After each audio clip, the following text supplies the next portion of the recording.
श्रीलंका से आने वाले हमारे प्रिय मित्र भाई राजेश मंडल जी, पंचायत यादव जी, कामरेड रामनारायण गौरिया जी, अभी जो अपना अमित पांडे भी बहुत अच्छे वक्त अमित पांडे विचार रखे भाई अमित पांडे जी और हमारे परिजन सारे सब तीनों भाई जी कोई ना बचे। जो हमेशा विवेक जी के ताकत बल के साथ खड़े होते हैं। भाई संघर्ष तो ऐसा ही है। प्रभु के श्री चरणों में प्रणाम करते हुए मैं ये समझ पा रहा हूँ कि जैसा बैनर में लिखा है नेहरू जी की विदेश नीति और वर्तमान सरकार की विदेश नीति, इसमें तुलना तो हो ही नहीं सकती। आप मुकुल की तुलना अगर यूपी से करेंगे तो ये हो ही नहीं सकता। क्या बात है। कहाँ नेहरू और कहाँ वर्तमान सरकार का मुखिया जो अपने को प्रधान कहते हैं, प्रधान सेवक कहते हैं, उन्हें शब्दों की सामर्थ्य का भी अर्थ नहीं पता है। संविधान ने अगर आपको प्रधानमंत्री दिया है टाइटल तो उसमें गरिमा होती है। प्रधान सेवक बनने के बाद तो दुनिया ने एक दृश्य देखा कि सेवक ही है तो किसी के सामने सरेंडर कर सकता है, सेवक ही है तो ट्रंप की चाकरी कर सकता है, सेवक के बारे में भी अमेरिका का कोई पत्रकार ये कह सकता है कि नरेंद्र मोदी ने इजराइल के सामने टांगें खोल दी। इतना घृणित सब टांगें खोल देनी जिसका अर्थ भी शायद हर आदमी को नहीं पता। ऐसे प्रधानमंत्री के नेतृत्व में हमारा देश है और इसमें आप विदेश नीति की बात कर रहे हैं। आप देश की नीतियाँ देख लें, देश नहीं बिकने दूंगा, बहुत बड़े बड़े नारे, बहुत बड़ी बड़ी बातें और जो कुछ कहा उसके विपरीत ही काम किया।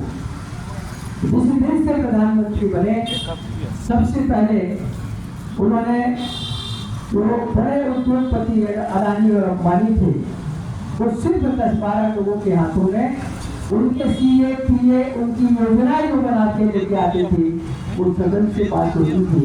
और हमारे वो सारे संस्थान जो दूरदर्शी सदन प्रधानमंत्री पंडित जवाहरलाल नेहरू ने बड़ी मेहनत के बाद संसार के सामने खड़े किए थे और बेचने का कारोबार किया।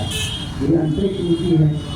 एक पहली नीति जिस सीढ़ी से चढ़े उसे खत्म कर देना। आज अगर भारतीय जनता पार्टी उस हिंदुस्तान में अपना स्थान बना पाई तो वो अडवाणी अटल जैसे लोगों की देन थी। सबसे पहले अगर खत्म किया तो उन दोनों को खत्म किया जिन्होंने इन्हें पैदा किया। आज भारतीय जनता पार्टी के किसी गंभीर नेता से आप बात करें, किसी कार्यकर्ता से बात करें तो अंदर खाने में इतने दुखी हैं कि उनकी आंखों के सामने भारतीय जनता पार्टी के सारे वो जो आदर्श की दीगे हाथ करते थे, कस्बे खाया करते थे, तो सब तिरोहित हो गए। नीतियों की जहाँ तक बात है, एकमात्र नीति इनमें जिसकी में ये काम कर रहे हैं, किसी भी कीमत पर सत्ता, और वो किसी भी कीमत का अर्थ यह हुआ कि जो संविधान है, जो कानून है, जो संवैधानिक संस्थाएं हैं, सबकी गरिमा को खंडित करके किसी भी कीमत पर सत्ता, चाहे विधायक खरीदना पड़े, चाहे रेड डलवाना पड़े, चाहे छापे पड़वाना पड़े, चाहे किसी की फाइलों को संग्रहित करके उसे ब्लैकमेल करना पड़े, ये किसी भी कीमत पर सत्ता की जो नीति है उसी नीति पर यह चलते हैं। हमारे राष्ट्रीय नेता राहुल जी ने पहले दिन से संकल्प किया ऐसे कोई काम नहीं करना है जिससे कांग्रेस के आदर्श, हमारे पूर्व नेताओं के पदचिन्ह, उनके जीवन शैली से हम किसी भी तरह रास्ते से भटक सकें। कांग्रेस की और राहुल जी की साफ नीति है कि हम सत्ता के लिए राजनीति नहीं कर रहे हैं।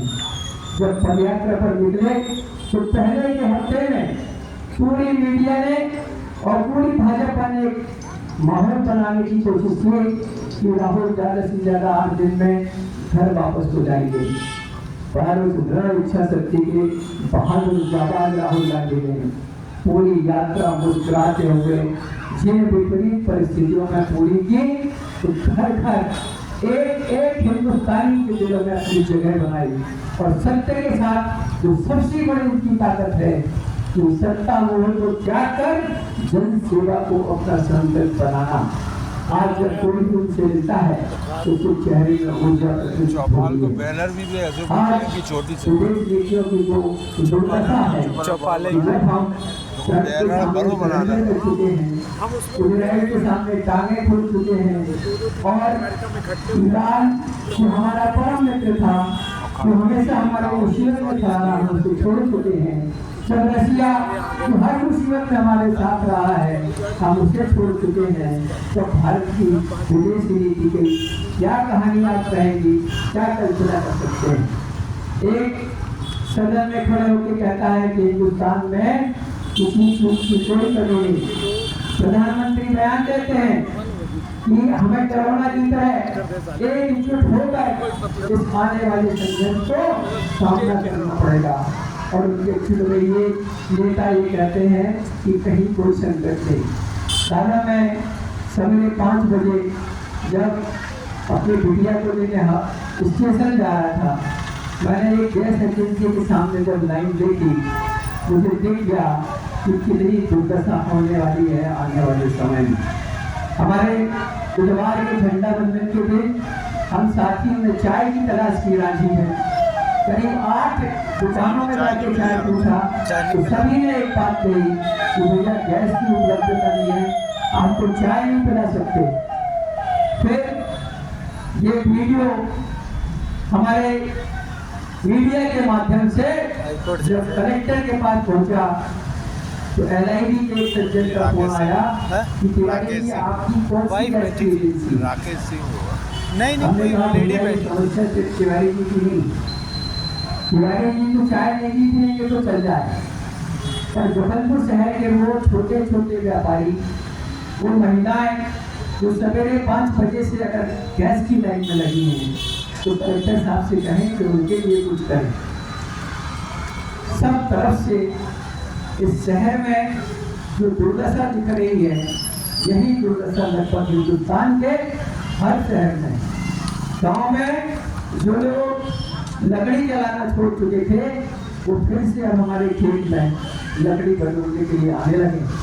हमने अपने काम देखने वाले पटेल से कहा कि जो भी महिला, जो भी पुरुष अपने खेत से लकड़ी लेने आता है, उसे बिना रोक टोक के लकड़ी उपलब्ध कराई जाए। यहाँ तक कि सारीवाड़ा के शमशान में अर्थी बनाने के लिए जो समस्याएं आ रही हैं, जो लोग अब लकड़ी लेके घर से नहीं आ रहे हैं, तो उनके लिए पंचायत की तरफ से लकड़ी उपलब्ध कराई जाएगी। ये दिन फिर हम उस तरफ ले जा रहे हैं जब हमने कोरोना काल में ऑक्सीजन के लिए एक सांस के लिए दम तोड़ते हुए लोगों को देखा, और उस समय भी इन्होंने अवसर में आपदा पे अवसर बनाया और वो फंड बना लिया जिसका ये हिसाब भी देने तैयार नहीं।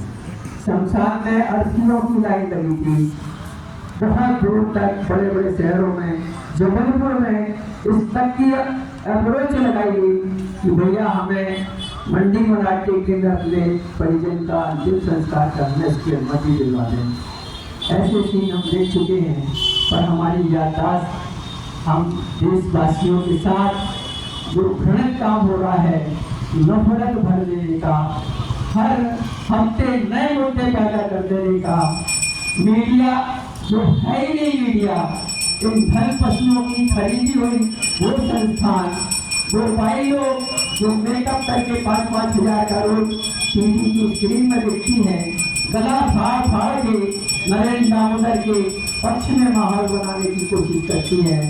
ऐसे माहौल में इन नादान दर्शकों का कोई दोष नहीं कि उनकी बातों में बहकावे में आकर और उसे ये मानकर कि जो नरेंद्र दामोदर कह रहा है वो सही है।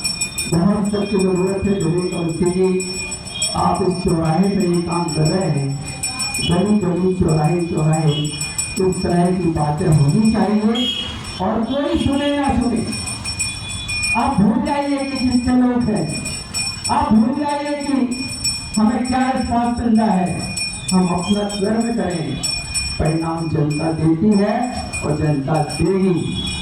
वो दिन दूर नहीं कि नायडू को और नीतीश कुमार को भी ये बात समझ में आएगी कि हिंदुस्तान की बर्बादी के बराबर के हिस्सेदार ये दोनों मामूलियां हैं।